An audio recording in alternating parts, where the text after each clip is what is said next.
क्या हल्द्वानी हिंसा पहले से सुनियोजित थी? क्या यह हिंसा प्री प्लान थी? क्या हिंसा की स्क्रिप्ट पहले से ही लिखी गई थी? सवाल यह भी है कि अगर यह सब कुछ पहले से तय था तो फिर हिंसा का मास्टरमाइंड कौन है? यह सवाल इसलिए उठ रहा है क्योंकि नैनीताल की डीएम वंदना सिंह ने बहुत बड़ा दावा किया है। उन्होंने कहा है कि उपद्रवियों ने पुलिस अधिकारियों को जिंदा जलाने की कोशिश की। पुलिस को साजिश के तहत घेरा गया, यहां तक कि थाने पर फायरिंग भी की गई। हिंसा में 2 लोगों की जान चली गई है। पूरे शहर में कर्फ्यू लगाना पड़ा है और अलर्ट के बीच दंगाई तलाशे जा रहे।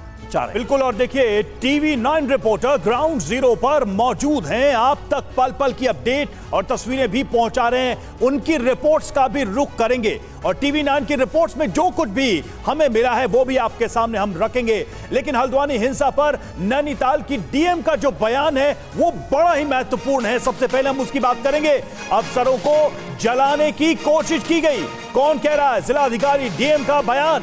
पुलिस पर पेट्रोल पंप से हमला किया गया, उपद्रवियों ने थाने पर फायरिंग की। ये डीएम के बयान है इस हिंसा को लेकर जो काफी गंभीर है।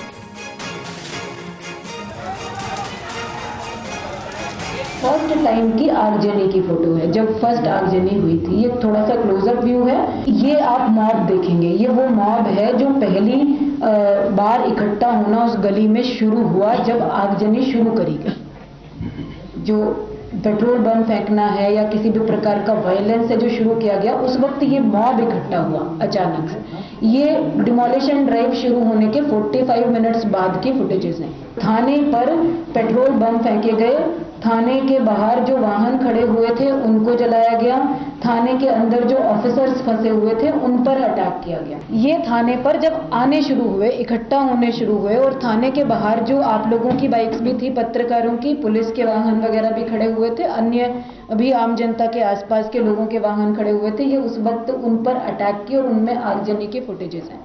ये भी अनप्रोवोक्ड है, किसी ने प्रोवोक नहीं किया, किसी ने नुकसान पहुंचाने की कोशिश नहीं करी, किसी ने किसी को जो है चोट पहुंचाने की कोशिश नहीं करी। उसके बावजूद इस तरह का अटैक बिना प्रोवोक करे, बिना हार्म करे करा गया। पुलिस थाने में फंसे हुए अधिकारियों के ऊपर उनको बाहर नहीं निकलने दिया गया, उनको वहां पर अंदर जिंदा जलाने की कोशिश करी गई। पहले अनाउंस करा गया, आंसू गैस के गोले छोड़े गए, अनाउंस करा गया लाउड स्पीकर पर कि आप लोग डिस्पर्स हो जाएं, अन्यथा हमको बल प्रयोग करना पड़ेगा। उसके बाद पानी की बौछार भी अग्निशमन के माध्यम से करी गई ताकि उस आग को बुझाया जा सके और जो लोग अंदर फंसे हुए हैं उनको सफोकेशन से बचाया जा सके, ये भी किया गया। उसके बाद भी जब वो मॉब डिस्पर्स नहीं हुआ तो कुछ जगह से ये सूचना आई कि जो रिवॉल्वर होते हैं या वैध या अवैध है वो सब जांच का विषय है। जो भी असलहे हैं, जो भी आर्म्स हैं, उनके माध्यम से कुछ फायरिंग स्टार्ट करी गई थाने पर डायरेक्टली, थाने में अंदर जो टीमें थी उन पर डायरेक्टली। उसके बाद जो है फोर्स इस्तेमाल करने के आदेश दिए गए, कर्फ्यू इम्पोज करा गया, फायर ओपन करने के आदेश दिए गए। कमर के नीचे फायर ओपन करने का हमारे स्थानीय मजिस्ट्रेट ने वहां ऑर्डर किया। इस स्थिति को देखते हुए, हमारी टीमों की सुरक्षा को देखते हुए। देखिए, अवैध अतिक्रमण के खिलाफ कार्रवाई करने जब पुलिस की टीम गई तो साजिशन प्री प्लान्ड वे में इस बड़े हमले को अंजाम दिया गया है। और सबसे गंभीर, सबसे सीरियस, सबसे चिंताजनक बात यह कि पुलिस वालों को जिंदा जलाने की कोशिश की गई, ये कह रही हैं डीएम। यानी सब कुछ साजिशन किया जा रहा था। किसके इशारे पर? यह बहुत बड़ा सवाल है। हल्द्वानी में बवाल की पूरी पड़ताल आज टीवी 9 भारतवर्ष आपके सामने रखने जा रहा है। क्या थी वजह? एक्शन कहां पर हुआ और यह नौबत क्यों आ गई? ये अपने आप में वो बड़ा सवाल है जिसकी पड़ताल जरूरी है। वजह देखिए क्या थी, शुरुआत कैसे हुई। अवैध मदरसे पर बुलडोजर एक्शन से जबरदस्त नाराजगी थी। बनभूलपुरा के मालिक के बगीचे में ये एक्शन हुआ है। एक अवैध मदरसा जिसे गिराने के निर्देश थे। और क्यों गिराने के निर्देश थे? क्योंकि नजूल की जमीन पर बना हुआ था। ये अवैध अतिक्रमण किया करके इसका निर्माण किया गया था और इसलिए इसे हटाया गया। बिल्कुल, और देखिए पुलिस प्रशासन की टीम पर पथराव हुआ इस कार्रवाई के दौरान और इस वजह से यहां पर तनावपूर्ण हालात बने हुए हैं। स्थिति काफी तनावपूर्ण है। कर्फ्यू का भी ऐलान किया गया। उपद्रवियों ने इस दौरान थाने को जला दिया, थाना फूंक दिया, गाड़ियां जलाई, वहां पर पुलिस और जो पब्लिक की गाड़ियां थी उनको जलाया। कर्फ्यू लगा दिया गया है। इन सब स्थितियों को देखते हुए शूट एट साइट के ऑर्डर्स भी जारी किए गए हैं। अगर कोई भी इन आदेशों का उल्लंघन करके फिर से उपद्रव करने की कोशिश करता है तो यह स्थिति है फिलहाल हल्द्वानी की, और हालात पर प्रशासन की नजर है। तनावपूर्ण जरूर है, लेकिन वहां पर बड़ी संख्या में पुलिस की तैनाती भी की गई है। करेंगे इस पर बात, करेंगे इस पर चर्चा। हमारे साथ देखिए मेहमान भी जुड़ चुके हैं। विक्रम सिंह पूर्व डीजीपी उत्तर प्रदेश हमारे साथ इस वक्त जुड़े हुए हैं। मुमताज आलम रिजवी मुस्लिम धर्मगुरु हमारे साथ हैं। मोहम्मद फैज खान मुस्लिम राष्ट्रीय मंच से हमारे साथ जुड़े हुए हैं। और देखिए हरीश रावत भी हमारे साथ जुड़ेंगे, पूर्व मुख्यमंत्री उत्तराखंड के, उनसे भी हम बात करेंगे। लेकिन जो सबसे पहला सवाल है वो मेरा विक्रम सिंह आपसे है। इसके बाद विक्रम सिंह जी आपके पास आएंगे। देखिए पुनीत हमें नजर आ रहे हैं स्क्रीन पे, पुनीत से और अभिजीत ठाकुर दो हमारे सहयोगी एक अपडेट जल्दी से लेके आपके पास आते हैं। पुनीत सबसे पहले जल्दी से बताइए अभी स्थिति क्या है?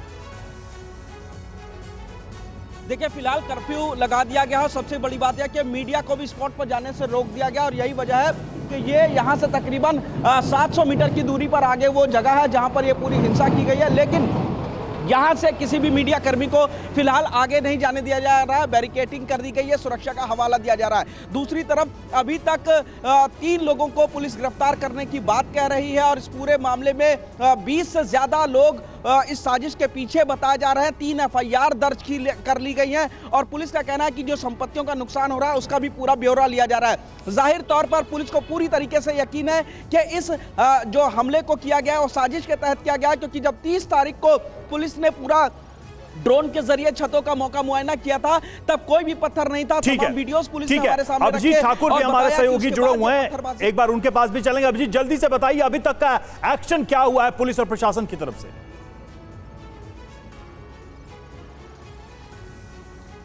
पुलिस प्रशासन की तरफ से अगर बात करें तो यहाँ पर डिप्लॉयमेंट और सख्ती दोनों लगातार बढ़ती जा रही है। जिस चौराहे पर इस वक्त मैं मौजूद हूँ, यहाँ से 200 मीटर की दूरी पर वो थाना है जहाँ पर आगजनी हुई थी, लेकिन अब वहाँ पर किसी को जाने की अनुमति नहीं है। भारी संख्या में वहाँ पर अर्धसैनिक बलों की तैनाती और स्थानीय पुलिस जो है उसकी तैनाती वहाँ पर कर दी गई है, और मीडिया को भी वहाँ पर जाने की अनुमति नहीं है। स्थिति को नियंत्रण में रखने के लिए यहाँ पर डिप्लॉयमेंट हम देख रहे हैं कि लगातार यहाँ पर बढ़ाई जा रही है। जहां तक बात है सुनियोजित साजिश की, हमने कई चश्मदीद से भी बातचीत की। उनका कहना है कि इतनी बड़ी संख्या में पत्थरबाजी और इतनी देर तक पत्थरबाजी चलना, हिंसा करना, ये सुनियोजित ही हो सकता है, क्योंकि अचानक से भड़की हुई हिंसा में इतनी देर तक पत्थरबाजी कहां से होगी और पेट्रोल बम कहां से जलेंगे। तो इस तरह से जिस तरह से घटना को अंजाम दिया गया, जो मोडस ऑपरेंडी है, उसको देखते हुए लोग यही कह रहे हैं कि ये कहीं ना कहीं साजिश पहले से रच ली गई थी, क्योंकि डेमोलिशन होगा। बिल्कुल प्री प्लान वे में इस हमले को अंजाम दिया गया है, इसका जिक्र डीएम भी कर रही थी।